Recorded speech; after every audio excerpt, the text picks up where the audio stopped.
집중 분석 시간입니다. 오늘 이 구간에 딱 어떤 포인트가 궁금하세요?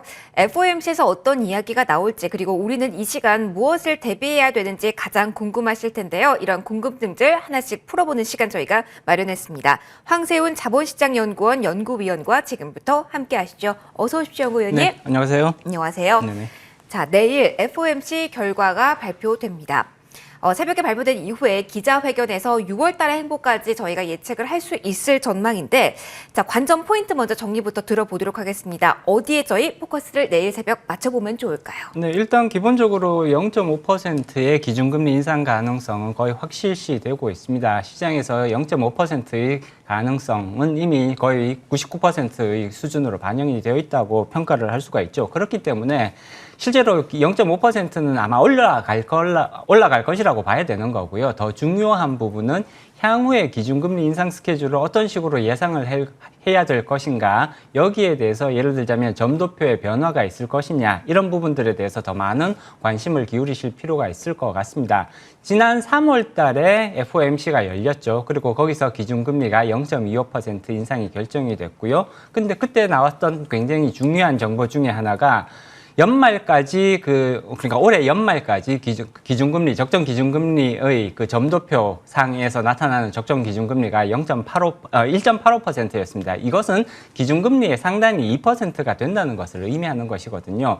따라서 여기에 어떠한 변화가 있을 것이냐를 조금 더 주의 깊게 관찰하실 필요성이 있습니다. 만약에 이것이 2.0%에서 2.5% 수준으로 올라가게 된다면 빅스텝 기준금리의 인상은 앞으로 또 한 번 나올 수밖에 없다, 필연적으로 나올 수밖에 없다라는 것을 의미하는 것이기 때문에 굉장히 중요한 정보라고 평가를 할 수가 있습니다. 그리고 또 한 가지 굉장히 중요한 포인트는 양적 긴축이 언제부터 시작될 것이냐, 그리고 이전에 양적 긴축이 매월 950억 달러 수준으로 양적 긴축을 할 것이다 라는 그런 이제 언급들이 계속해서 나왔습니다만, 지금 그 인플레이션이 8%를 넘어가고 있고, 이러한 높은 수준의 인플레이션이 쉽게 잡히지는 않을 것이다 라는 전망들이 많아지고 있기 때문에 양적 긴축의 규모가 이전에 비해서 더 늘어날 가능성도 배제하기 어렵게 되었습니다. 따라서 950억 달러라는 그런 양적 긴축 수준이 1000억 달러를 넘어가는 수준으로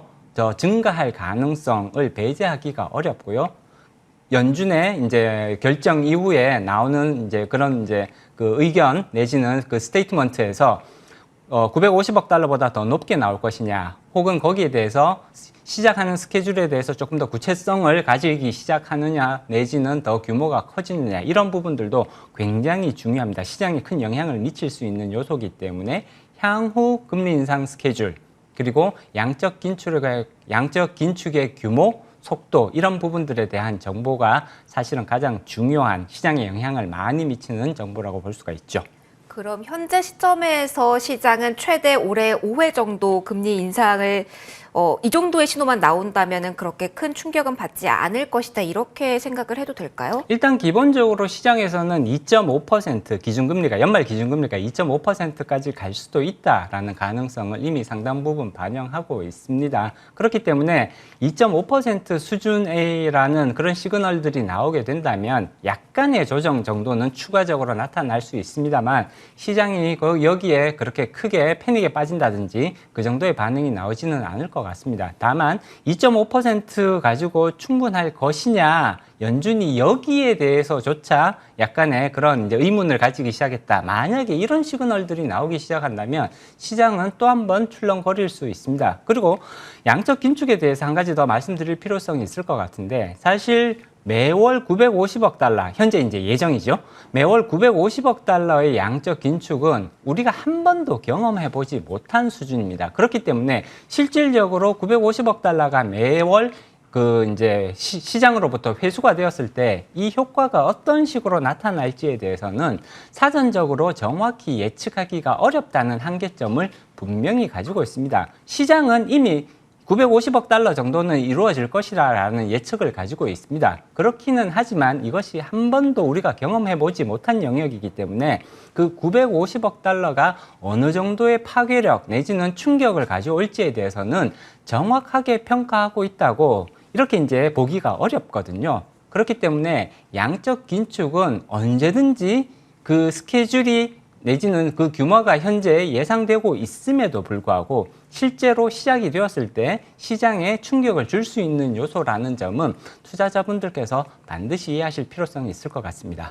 시장이 더 충격을 받았는지 그 여부는 뭐 지수에서도 저희가 확인을 할 수가 있지만 국채 금리에서 조금 더 힌트를 많이 얻어볼 수가 있는데 최근의 흐름을 보면 좀 우려스러운 부분이 긴축에 대한 경계감 속에 4년 만에 미 국채 금리가 심리적인 저항선인 3%를 뚫어냈다라는 점입니다.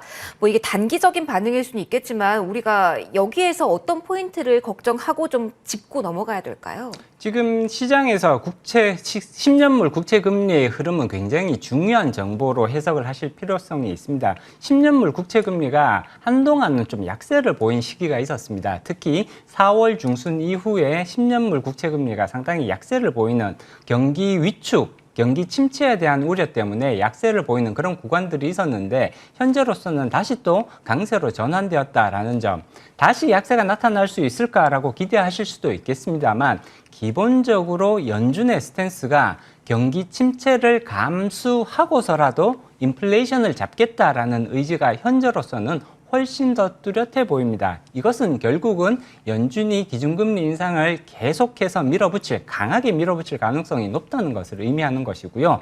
10년물 국채 금리가 그러한 경기 침체의 가능성을 반영하더라도 이러한 연준의 스탠스가 훨씬 더 중요하기 때문에 계속해서 상승 곡선을 그릴 가능성이 더 높다는 것을 시사하는 것이거든요. 따라서 계속해서 10년물 금리가 하락으로 반전을 할 가능성보다는 현재의 상황에서 조금 더 높은 수준으로 꾸준하게 내지는 경우에 따라서는 다소 과격하게 올라가는 그런 모습은 언제든지 재현될 수가 있습니다. 10년물 금리가 가지고 있는 이러한 정보, 계속해서 기준금리 상승 그리고 10년물 금리가 상승하게 된다면 결국은 이것은 단기적으로는 주식시장에 굉장히 큰 부담 요소로 작용할 수밖에 없습니다. 주식시장에 들어오는 자금 규모를 줄이게 되는 요소가 되는 거고요. 위험 자산에 대한 선호도를 급격하게 감소시키게 만들 수 있는 굉장히 중요한 압력 요소로 작용하게 되는 것이죠. 따라서 10년물 금리가 어떻게 변동하시는지는 투자자 여러분께서 관심을 가지고 지켜보셔야 되는 부분이라고 보고요. 개인적으로 봤을 때는 이러한 10년물 금리가 3%대를 넘어서 상당 기간 상승할 가능성을 반드시 염두에 두시고 이것이 주식시장에 어떠한 영향을 미칠 것이냐 내지는 채권시장에 어떠한 영향을 미칠 것이냐를 판단을 하셔서 의사결정을 내리시는 모습이 필요합니다. 알겠습니다.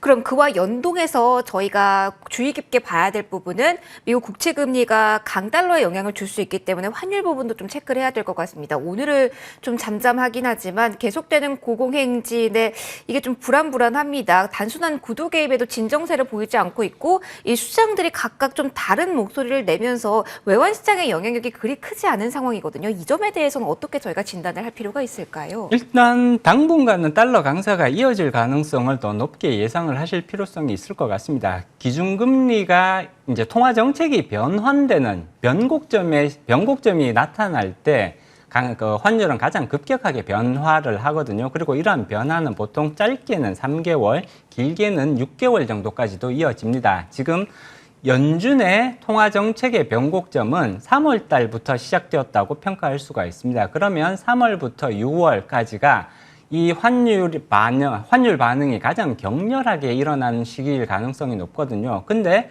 앞서도 말씀드렸듯이 또 한 가지 중요한 이벤트가 있습니다. 바로 양적 긴축이죠. 양적 긴축이 시작되면 환율에 또다시 굉장히 큰 영향력을 행사할 수 있는 요소로 작용할 수가 있거든요. 그렇기 때문에 최소 6월까지는 달러 강세 추세가 계속해서 이어질 가능성이 높다. 그리고 양적 긴축의 강도에 따라서 그러한 달러 강세는 6월을 넘어서 8월이나 길게는 9월까지도 갈 수 있다라는 점을 조금 염두에 두실 필요성이 있을 것 같습니다. 중간에 변동성은 굉장히 크게 나타날 걸로 예상을 하셔야 될 것 같고요. 그렇지만 환율이 올라갔다 내려갔다라는 것들을 반복하더라도 계속해서 달러 강세가 이어질 가능성은 충분히 염두에 두셔야 될 것 같고요. 환율의 상단은 1,300원 정도까지 이렇게 좀 높게 잡으시는 이런 모습들이 오히려 더 방어적인 모습 내지는 이러한 변동성이 높은 장세에서 필요한 예측이라고 볼 수가 있습니다. 자, 이제 마지막 질문 좀 드려야 될 것 같습니다. 저희가 FOMC 나올 수 있는 관전 포인트들, 그리고 국채금리, 그리고 환율 점검을 해드렸습니다. 그럼 종합해서 볼 때 FOMC 이후의 시장 흐름은 연구위원님, 저희 어떻게 예측을 지금 자리에선 해볼 수 있을까요? 일단 단기적인 관점과 장기적인 관점은 조금 다르다고 볼 수가 있습니다. FOMC에서 그렇게 이제 시장의 기대에 부합하는 내용들의 그런 이제 성명서가 나오게 된다면 시장은 거기에 대해서 안도감을 보이면서 단기적인 기술적 반등을 시도할 가능성은 충분히 예상해 볼 수가 있겠죠. 그렇기는 하지만 우리는 굉장히 중요한 통화 정책상의 이벤트를 앞으로 여러 차례 남겨두고 있습니다. 기술적인 반등이 나온다고 하더라도 이게 상승으로의 추세적 전환이라고 평가하기에는 대단히 어렵다는 점, 최소한 상반기까지는 계속해서 현재와 같은 그런 조정 장세 내지는 그 하단을 다시 테스트하는 그러한 주가 움직임이 나타날 가능성을 충분히 염두에 두셔야 될 것 같고요. 오히려 이러한 방향성의 시나리오가 개인적으로는 더 가능성이 높다고 예상을 하고 있습니다. 따라서 조금 더 방어적인 그런 포지션에서 방어적인 관점에서 접근해 주실 필요성이 있을 것 같고요. 다만 이렇게 이제 단기적인 그런 조정 작업들이 끝나고 나면 그 다음부터는 이제 연준이 기준금리를 계속해서 인상을 하더라도 예를 들어서 9월 이후에는 인상을 하더라도 그 영향력은 상대적으로 줄어들 수 있습니다. 더 중요해지는 게 경기 흐름이 그러면 어떻게 될 거냐가 더 중요해지기 때문에 경제 성장률, 전체적인 거시경제 흐름이 어떤 식으로 가느냐를 그 다음부터는 훨씬 더 중요하게 보실 필요성이 있습니다. 상반기, 하반기의 관전 포인트까지 정리를 깔끔하게 해주셨네요. 지금까지 황세훈 자본시장연구원 연구위원과 이 시간 함께 꾸려봤습니다. 오늘 말씀 고맙습니다. 네, 고맙습니다. 자, 양대 지수의 흐름 살짝 보면은요, 코스닥의 막판 좀 변동성을 주의를 하셔야겠습니다. 900선 지금 위태로운 구간이고요, 마이너스 0.8%의 구간입니다. 2차 전지 대장주들의 힘이 좀 많이 꺾인 상황이고요, 외국인 쪽에서 매도하는 물량이 1,500원 가까이 늘어난 상황입니다. 수급 변화와 함께 대장주들의 변동성 막판까지 좀 참고를 해보실 필요가 있겠습니다. 자, 오늘 저희가 준비한 순서는 여기까지입니다. 마감 전략은 이어지는 2부에서 꾸려보셨으면 좋겠습니다. 시청해주셔서 고맙습니다.